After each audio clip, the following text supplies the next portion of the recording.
Hello students. आज हम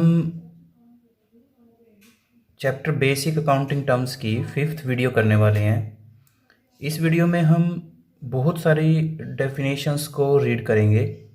सबसे पहले हमें चार डेफिनेशंस को हमें समझना है। इनकम किसे कहते हैं, प्रॉफिट किसे कहते हैं, लॉस किसे कहते हैं और गेन किसे कहते हैं। इन चारों को एक साथ समझना बहुत ज़रूरी है, इसलिए हम इसको जो है एक एग्जाम्पल के थ्रू पहले समझेंगे, उसके बाद हम इसको पढ़ के देखेंगे इसमें क्या मतलब होता है। सपोज़ हमने एक एग्जाम्पल बना रखा है जिसमें लिखा हुआ है कि हमारी जो गुड्स सेल हुई थी वो 1000 रुपीज़ की हुई थी। इसका मतलब कि इसकी टोटल रिवेन्यू कितनी हुई है, 1000। टोटल रिवेन्यू सिर्फ सेल की नहीं होती। हमने ये एग्जांपल बना रखा है, इसमें आप सभी रिसिप्ट्स कंसीडर कर सकते हैं कि सभी जो रिवेन्यूज़ हैं आपकी टोटल कितनी है, 1000 रुपीज़ की है। और जो आपके एक्सपेंसेस हैं वो दो तरह के एक्सपेंसेस होंगे। एक गुड्स को बनाने के लिए खर्चे होते हैं और एक गुड्स को बेचने के लिए खर्चे होते हैं। जो बनाने वाले खर्चे होते हैं उसको बोलते हैं कॉस्ट ऑफ गुड्स सोल्ड। कितने के हैं वो, 100 रुपीज़ के। और जो सेल करने वाले खर्चे होते हैं उसको बोलते हैं इनडायरेक्ट एक्सपेंसेस, जो हमने ले रखे हैं 50 रुपीज़। इसका मतलब टोटल एक्सपेंसेस कितने ले रखे हैं, 150। तो इसका मतलब कि जो इन दोनों का डिफरेंस आएगा कितना आया है, 850। जो 850 रुपीज़ आए हैं ये कहलाते हैं हमारे नेट प्रॉफिट। अब जो ये नेट प्रॉफिट फर्म ने कमाया, ये नेट प्रॉफिट सभी पार्टनर्स को डिस्ट्रीब्यूट होना है। लेकिन पार्टनर्स को देने से पहले पार्टनर्स को कुछ पेमेंट और भी देनी हो सकती है। मान लो पार्टनर को हमने सैलरी देनी है, पार्टनर को कमीशन देना है, तो ओनर्स को जो पेमेंट्स करनी है वो हमने ले रखी है 150 रुपीज़। इसका मतलब कि 850 में से 150 ओनर्स की पेमेंट करने के बाद जो बच जाएगा उसे हम क्या कहेंगे, इनकम। इसका मतलब कि जो प्रॉफिट है, प्रॉफिट जो है एक नैरो टर्म है। नैरो टर्म का मतलब इसमें से जब टोटल रिवेन्यूज में से टोटल एक्सपेंसेस माइनस होते हैं तो हमारे नेट प्रॉफिट होते हैं। और नेट प्रॉफिट में से जब ओनर्स की पेमेंट माइनस होंगी तो हमारे पास क्या निकल के आएंगे, इनकम निकल के आएगी। इसका मतलब कि अगर हम बात करें, नेट प्रॉफिट एक नैरो टर्म है in comparison of income. Next हमारी बात आती है, अगर मान लो यहां पर सेल जो है 1000 रुपीज़ है, बट जो एक्सपेंसेस हैं ये इसके 1100 रुपये होते, तो जो एक्सपेंसेस हैं वो सेल से ज़्यादा हैं, तो जो बच जाता है उसे हम क्या बोलते, लॉस बोलते। ये तो सिंपल सी बात है कि अगर सेल ज़्यादा है खर्चे कम है तो प्रॉफिट है, और अगर सेल कम है और खर्चे ज़्यादा है तो क्या हो जाएगा, लॉस हो जाएगा। इसके बाद नेक्स्ट जो बात आती है, अगर मान लो कोई एक एसेट है, एसेट हम कोई भी ले सकते हैं, सपोज फर्नीचर है। फर्नीचर की बुक वैल्यू, बुक वैल्यू हम किसको बोलते हैं, बुक वैल्यू का मतलब होता है हमारी बुक्स में उसकी कितने रुपए की वैल्यू पेंडिंग है। वो हमारे बुक्स में कितने रुपए की है एसेट, सिर्फ 100 रुपए की, और मार्केट में उस एसेट की वैल्यू है 150 रुपए। तो इसका मतलब कि जो ज्यादा कितनी है, सिर्फ 50 रुपीज मार्केट के हिसाब से ज्यादा है। तो जो 50 रुपीज होगा उसको क्या बोलेंगे हम, गेन बोलेंगे। इसका मतलब कि अगर हम हिसाब लगाएं गेन में और प्रॉफिट में क्या डिफरेंस है। गेन जो है एक नैरो टर्म है। नैरो टर्म क्यों है, क्योंकि ये किसी स्पेसिफिक एक एसेट के लिए होता है। और प्रॉफिट क्या है, प्रॉफिट सभी इनकम्स में से, सभी रिवेन्यूज में से एक्सपेंसेस माइनस करने के बाद आती है। इसका मतलब कि अगर हम आपको ब्रीफ में बताएं कि जो टोटल रिवेन्यूज हैं उनमें से जब टोटल एक्सपेंसेस माइनस होंगे तो हमारे पास बचेंगे नेट प्रॉफिट। नेट प्रॉफिट में से जब ओनर्स की पेमेंट हो जाएगी तो क्या बचेंगे हमारे पास, इनकम बचेगी। और गेन किसे बोलते हैं हम, गेन का मतलब होता है एसेट की बुक वैल्यू से मार्केट वैल्यू जितनी ज्यादा है उसे हम गेन बोलेंगे। और लॉस किसे बोलते हैं हम, अगर एक्सपेंसेस रिवेन्यू से ज़्यादा हो गए तो जो आएगा हमारा वो क्या कहलाएगा, लॉस कहलाएगा। हम इसे वन बाय वन स्टडी करके देखते हैं। सबसे पहले हम पढ़ेंगे इनकम किसे कहते हैं। हम इनकम हमने देखा था, अगर रिवेन्यू में से एक्सपेंसेस माइनस कर दें और ओनर्स की पेमेंट भी माइनस कर दें तो जो बचेगा उसे क्या बोलेंगे, हम इनकम बोलेंगे। पढ़ के देखते हैं क्या लिखा हुआ है। सरप्लस, सरप्लस मतलब एक्सेस, ज्यादा। Surplus of revenue over expenses is called income. For example, goods costing 4 lakh sold for rupees 5 lakh, then income is 1 lakh rupees. इसके बाद बात आती है हमारी प्रॉफिट किसे बोलते हैं हम। प्रॉफिट का पढ़ के देखते हैं। Excess of total revenues over total expenses is called profit. अभी हमने जो डेफिनेशन पढ़ी थी, अभी वो डेफिनेशन भी यही थी, excess of total revenues over total expenses is called profit, ये भी यही है। तो इसका मतलब कि इन दोनों में डिफरेंस क्या है। अगर हम कहें जो हमारी सेल है, सेल में से जब कॉस्ट ऑफ गुड्स सोल्ड और इनडायरेक्ट एक्सपेंसेस दोनों माइनस होते हैं, मतलब टोटल एक्सपेंसेस माइनस होते हैं, तो क्या बचता है हमारा, प्रॉफिट बचता है। और प्रॉफिट में से जब हमारे ओनर्स की पेमेंट में एक पेमेंट जो है डिविडेंड भी होती है, ओनर्स की पेमेंट जब माइनस हो जाएगी तो जो बचेगा उसे हम क्या बोलेंगे, इनकम बोलेंगे। नेक्स्ट देखेंगे हम क्या लिखा हुआ है। नेक्स्ट आता है हमारा गेन किसे बोलते हैं हम। गेन का हमने देखा था, कोई एसेट की जो मार्केट वैल्यू है अगर बुक वैल्यू से ज्यादा है तो उसे क्या बोलते हैं, हम गेन बोलते हैं। देखेंगे क्या लिखा हुआ है। It is monetary benefit, profit or advantage. किस वजह से प्रॉफिट होगा ये, by disposing an asset. Disposing का मतलब होता है सेल करना। By disposing an asset above its book value और मार्केट वैल्यू, मतलब कि जो एसेट है अगर बुक वैल्यू से या मार्केट वैल्यू से ज्यादा फिर हम सेल कर दें तो जो एक्सेस अमाउंट होगा, एक्सेस मॉनिटरी बेनिफिट होगा, उसे हम क्या बोल के चलेंगे, गेन बोल के चलेंगे। नेक्स्ट देखेंगे क्या लिखा हुआ है। लॉस के बारे में लिखा हुआ है। लॉस में क्या लिखा हुआ, जो टोटल एक्सपेंसेस हैं अगर टोटल रिवेन्यू से ज्यादा हुए तो उसका मतलब कि एक्सेस क्या कहलाएगा, loss. It excess of total expenses over total incomes, तो क्या होगा, वो लॉस होगा। या फिर एक वजह से और भी लॉस हो सकता है। It refers to some activity against which firm receives no benefit. कोई ऐसी एक्टिविटी जिसका काम करने से फर्म को कोई बेनिफिट नहीं हुआ तो वो भी क्या कहलाएगा, लॉस कहलाएगा, इज कॉल्ड लॉस। फिर बात आती है हमारी स्टॉक और स्टॉक इन ट्रेड में क्या होता है। स्टॉक इन ट्रेड का मतलब क्या होता है, अगर कोई फर्म ऐसी है जो बना बनाया स्टॉक परचेज करती है और उसे आगे सेल कर देती है तो उसे हम बोलते हैं स्टॉक। जैसे कि अगर हम एग्जांपल लें, कोई कपड़े की दुकान है, अगर वो रेडीमेड गारमेंट्स खरीद के लेके आए और आगे उसको उसने बेच दिया तो वो क्या कहलाएगा, स्टॉक कहलाएगा। तो अगर ऐसा स्टॉक जो हम बना बनाया लेके आए हैं बेचने के लिए वो ईयर एंड पर अनसोल्ड रह जाता है, मतलब कि बिना बिके हमारी फर्म में ही पड़ा है, तो उसको क्या बोलते हैं, हम स्टॉक बोलते हैं। देखो क्या लिखा हुआ है। It is finished product purchased for reselling and which are lying unsold at the end of accounting period. ऐसा फिनिश्ड प्रोडक्ट जो हम रीसेल करने के लिए खरीदा था और फर्म में अनसोल्ड पड़ा है eight the end of accounting period, तो उसे क्या बोलेंगे, हम स्टॉक बोलेंगे या स्टॉक इन ट्रेड बोलेंगे।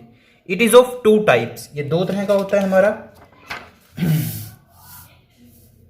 एक होता है ओपनिंग स्टॉक, अगर साल के शुरू में हमारे पास स्टॉक ऑफ फिनिश्ड गुड्स पड़ा है तो उसे ओपनिंग स्टॉक बोलेंगे, और एंड में पड़ा है तो क्लोजिंग स्टॉक बोलेंगे। देखेंगे क्या लिखा हुआ है। It means the value of goods lying unsold at the beginning of the year. और क्लोजिंग स्टॉक किसे बोलेंगे हम, it means the value of goods lying unsold at the end of the year. इसके बाद बात आती है हमारी इन्वेंट्री किसे बोलते हैं हम। इन्वेंट्री का मतलब होता है कि कई फर्में ऐसी होती हैं जिनके पास जो बना बनाया माल भी खरीदते हैं और बनाकर भी बेचते हैं। जैसे कि मान लो एक कपड़े की दुकान है, वो रेडीमेड गारमेंट्स खरीद के लेके आता है बेचने के लिए, साथ में वो पैंट कोट का कपड़ा भी लेके आता है जिसको वो अपने कारीगर से बनवाकर फिर बेचता है। तो दोनों तरह का स्टॉक हो गया उसके पास। अब इन्वेंट्री जो है, इन्वेंट्री स्टॉक हो सकता है रॉ मटेरियल का भी, सेमी फिनिश्ड का भी और फिनिश्ड का भी, और स्टॉक इन ट्रेड का भी। इसको वन बाय वन हम समझ के चलते हैं क्या लिखा हुआ है, एक बार देखेंगे, पढ़ेंगे हम इसमें। इन्वेंट्री का मतलब क्या है? Inventory is raw material used for making the product. Inventory क्या है? रॉ मटेरियल है, कच्चा माल जो कि यूज होगा मेकिंग द प्रोडक्ट, जो प्रोडक्ट को बनाने में यूज होता है, या work in progress goods and finished goods, मतलब कि जो गुड्स बनाने के काम आता है रॉ मटेरियल, उसे हम इन्वेंट्री बोलते हैं। और इन्वेंट्री चार तरह की हो सकती है। Inventory of raw material, it includes inventory of raw material purchased for using in the products manufactured but still lying unused. मतलब जो रॉ मटेरियल हमने मैन्युफैक्चरिंग करने के लिए खरीदा था, लेकिन ईयर एंड पर वो रॉ मटेरियल यूज नहीं हो सका और हमारे पास फर्म में पड़ा है, तो उसे क्या बोलेंगे हम? Inventory of raw material. Inventory of work in progress, ये होता है कि अगर आपने कोई रॉ मटेरियल खरीदा था मैन्युफैक्चरिंग के लिए, बट आपकी मैन्युफैक्चरिंग जो है पार्शियली कंप्लीट हुई है। पार्शियली कंप्लीट मतलब कि आपने कटिंग कर ली है कपड़े की और सब कुछ कर चुके हो, लेकिन बनाया नहीं है अभी तक, उस चीज का स्टॉक पड़ा है, तो वो क्या कहलाएगा? वर्क इन प्रोग्रेस का स्टॉक। वो रॉ मटेरियल नहीं है, वो आधा काम कंप्लीट होया हुआ है। देखेंगे क्या लिखा हुआ है? Inventory of partly finished stock lying unused in the firm is called inventory of work in progress. फिर आता है इन्वेंट्री ऑफ फिनिश्ड गुड्स। अगर मान लो कोई आपने प्रोडक्ट बनाकर तैयार कर दिए हैं और अभी तक सेल नहीं हुए हैं, तो इसका मतलब कि उसका जो स्टॉक कहलाएगा वो क्या कहलाएगा? Inventory of finished goods. Inventory of completely processed goods lying unsold at the end of the year is called inventory of finished goods. फिर आता है inventory of stock in trade. अगर मान लो आप जो है रेडीमेड गारमेंट्स भी खरीद के लेके आए हो सीधा बेचने के लिए, तो जब वो बिना बिके रहेगा तो उसको क्या बोलेंगे हम? Inventory of stock in trade. देखें क्या लिखा हुआ है? Value of those goods which are purchased for reselling and lying unsold at the end of the year is called inventory of stock in trade. इसके बाद नेक्स्ट हमारी term आती है वाउचर। वाउचर किसे कहते हैं? वाउचर का मतलब क्या होता है?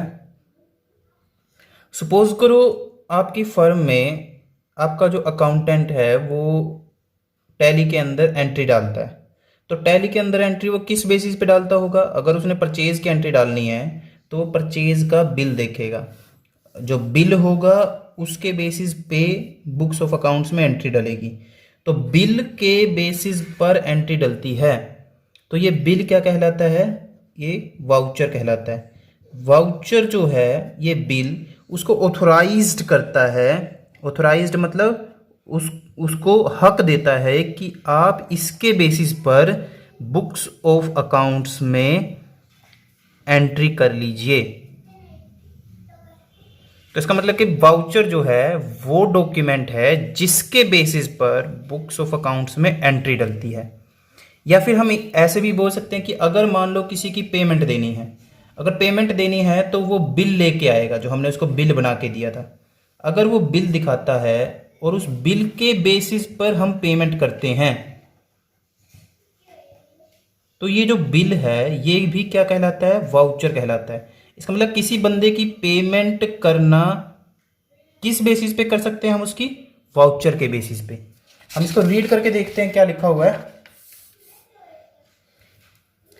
A voucher is a document which provides authorisation to pay, मतलब किसी की अगर पेमेंट करनी है तो उसकी ऑथराइजेशन कौन देता है? वो डॉक्यूमेंट देता है।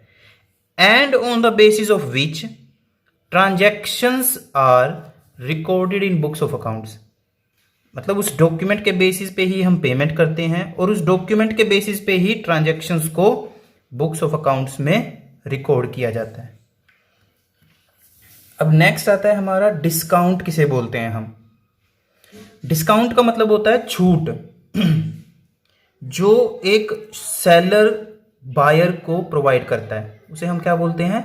डिस्काउंट बोलते हैं। देखेंगे क्या लिखा हुआ है, it is a rebate or allowance given by seller to the buyer, it is of two types, trade discount and cash discount. Trade discount हम किसको बोलते हैं? ट्रेड डिस्काउंट का मतलब होता है जो हमारे डिस्काउंट हैं वो दो टाइप्स के होते हैं, एक ट्रेड डिस्काउंट होता है, एक कैश डिस्काउंट होता है। ट्रेड डिस्काउंट का मतलब है जैसे कि आप जब अपनी बुक्स खरीद के लेके आते हो, शॉपकीपर से आपने बुक्स खरीदी, तो आप जो है बिना बोले ही वो आपको बुक्स के ऊपर एक फिक्स्ड परसेंटेज से डिस्काउंट दे देता है।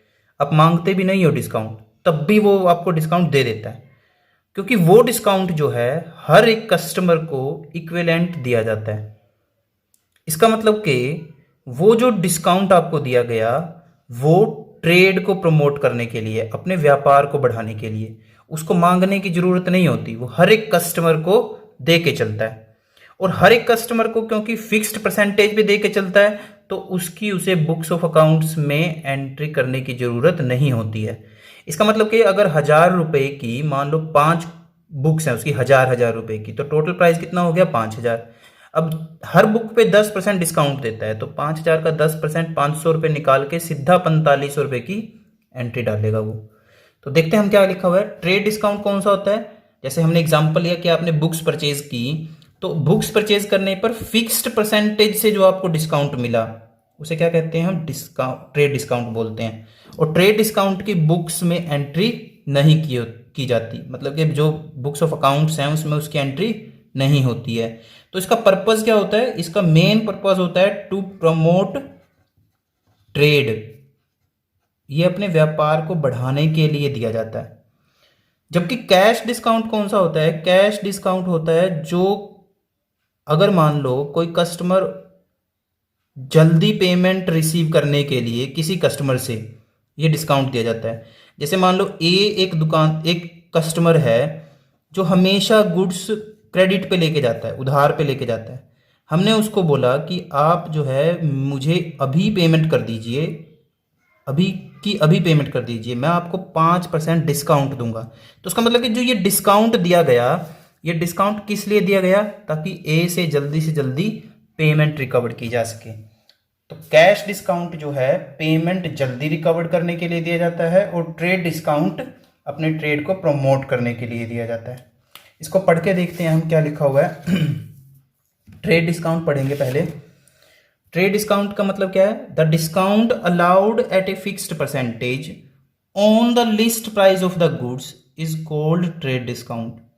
It is provided to promote trade or business. It is not recorded in books of accounts. जबकि cash discount, it is provided to customers for early payments. It is recorded in books of accounts.